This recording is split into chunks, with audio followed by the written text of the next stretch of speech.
Good morning guys, another day, another chicken vlog. Muli po tayo nagbabalik after 5 or 6 days. Dahil naging busy na naman po tayo dahil dun po sa ating isang alaga na aso natin pinakapon. Unfortunately naalis po yung kanyang stitches, kaya ibinalik po natin siya sa vet para ipastitch uli, and another gastos na naman po yun. Pero as of now okay naman siya. At ito po ang ating panahon ngayon, maulan na naman po dahil may bagyo na naman po na possibly maging super typhoon na dadaan sa parting Visayas. Yan, ingat po ang lahat, lalo po dyan sa mga dadaanan ng bagyo. Gisal po tayo. Yan, makita nyo po may itlog po. Kababalik lang po natin, galing po tayo sa bayan. Tayo po ay namili na ng patuka in case na hindi tayo makaalis sa paglakas ng bagyo. Hindi tayo mangangamba na walang matutuka yung ating mga alaga. Yan. Itlog po yan ni Maya, dahil pabilog po yung itlog po ni Maya, medyo pahaba. Yan. At ito pong si Makoy, yan, makikita nyo po, nalagas na po yung kanyang balahibo, nagmomolt na po siya dahil 1 year plus na po siya. Natuloy na po yung pagmomolt niya. Akala ko dati tapos na, yung pala nagsisimula pa lang. Yan, nihiwalay na rin natin si Mocha dahil ayun nga po, kanya pong tinutuka, ayaw niya patukain ng feeds, binubuli po niya, kaya hiniwalay na natin tapos para makapagpahinga siya. Yan, kita niyo. Tapos ito namang ating mga dating naka pre-range na mga Brahmang to, atin na po muna uling ikinulong dahil napakasama nga po ng panahon. Tapos yun, may itlog na po ulit itong ating bulilit na black mottled, at saka yun, may mga itlog na din po yung ating blue. Yan. Ito naman pong ating Rhode Island na hen, umaitlog pa rin po siya pero hindi pa rin po araw-araw. Minsan nag-i-skip siya ng 2 araw tapos makikita ko 2 ang itlog niya, pero yung isa po na nagiging itlog niya ay soft shell, dahil syempre normally 1 egg lang naman per day or at a time, pero pag nagdalawa po nagkukulang po yung calcium sa egg kaya nagiging soft shell. Yan, yan po yung ating show type na Rutli Caron na Red Queen. Tapos ito po, yan, si Mimi. Yan, si Mimi, may 2 na po uling itlog si Mimi. Yan, ayos naman pala po siya. Tapos ito naman ating mga Brahma na almost 2 months. Ililipat na po natin sila ng kulungan. Pag nag 2 months sila, ilalapag na lang po natin sila sa may buhangin dahil sikip na sila dito, tsaka para hindi sila ma-stress sa maliit na kulungan. Ito naman po, yan, yung napisang sisiw ni na Makoy at nung si Maya at si May, 2 po. Yan, si Whitey po uli nagpapisa sa kanila. Feeds, unlimited feeds po yan dahil week old pa lang po sila. Yan, kita nyo. Tapos yan, itong ating mga alaga dito, ito po ay 3 months na. Yan, 3 months na sila. Itong ating Splash Brahma na Ru, possibly rin na to. Tapos itong mga anak ni Makoy na ang lalaki. Yan, pag gumanda po yung panahon, ihihiwalay na natin yung hen, yung pulet dito sa 2 stag, dahil ito pong ating kulungan to ay pang mga 2 months below lang. Bumibigat na po sila, baka masira yung ating net. Tapos yan, ito po katatapos lang ng ulan naman, basang basa na naman po ang ating kapaligiran. Hindi na po tayo makapaglinis, makapag alis ng mga damo-damo dahil lagi pong maputik. At ito po yung ating yan,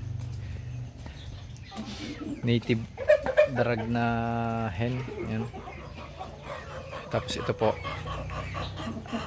nung isang gabi po ay atin po silang tinimbang at na gain po sila ng tigti 300 grams. Yan.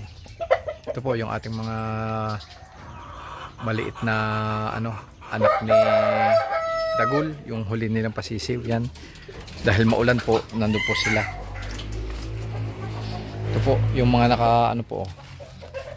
yan, mga naka scratchment po, ipinasok muna po natin dito dahil talagang maulan po, maputik. Yan. Ito pong si Mocha,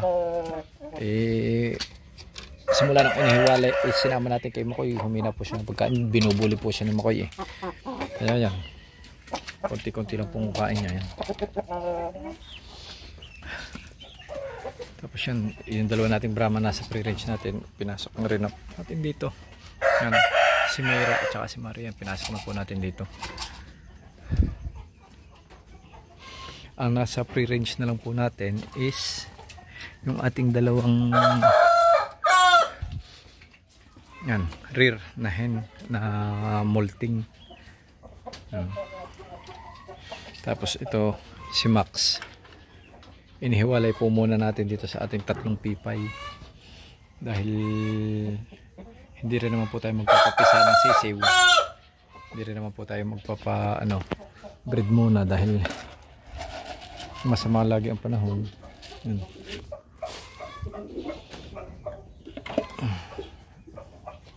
Para less stress at saka makapahinga yung katawan ng ating mga manok. Yan. Bilog na bilog po to si Pipay. Yun po yung ating Pipay na nagiging broody. Ito po yung dalawa. Ito po yung pinakamalaki nating Pipay. Kita nyo, bilog na bilog. Ganda niya.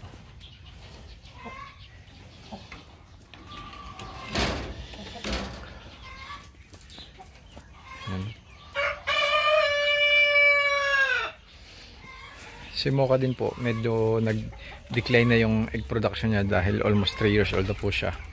Lampas na po siya doon sa peak na 2 years. Pero mag-produce pa rin po siya ng egg. Hindi lang po natin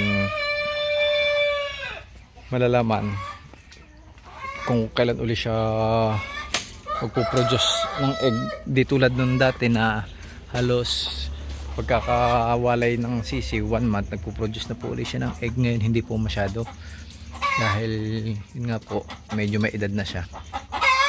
Po, talagang hindi ko po alam kung dito ko saan dumadaan yung tubig, pero wala lang po itong problema dahil hindi natin gagawin kulungan. Gagawin po natin itong yan, nesting place na lang po. Pero ito naman pong tatlo natin yan na ginawa, so far so good naman. Kahit malakas ang ulan, hindi na po sila nagbabaha.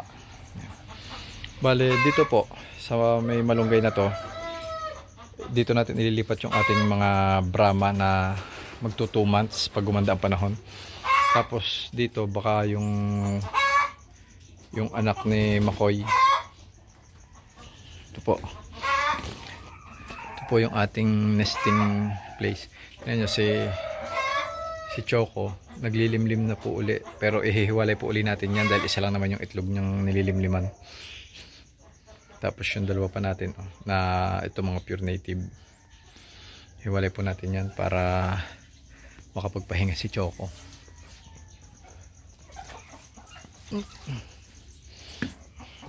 Tambay ako.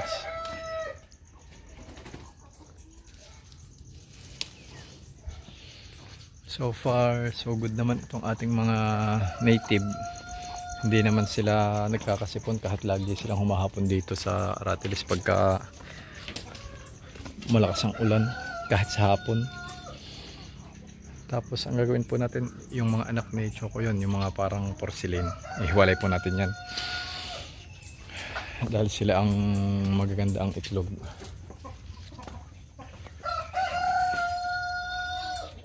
Titingnan po natin kung makakapag-release tayo bago ako umalis. Ito po yung ating yung isa pong malaki, ang laki-laki po nito, parang si Maya. Tsaka yung ating ito po hen natin na anak ni Mokoy, no, ni Momo at ni Mimi yan.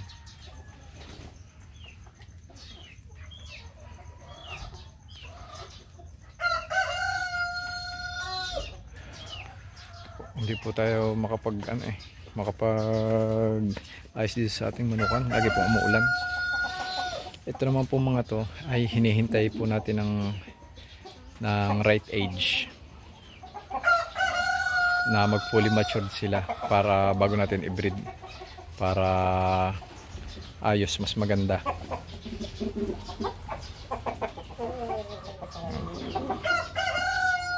Ito po si Ringo, almost 4 kilos. Itong ating Red Queen 3.6. Ito naman ay 3.7 halos. Yan. Tapos yung ating mga paligaw na yan, mga 45 days natin.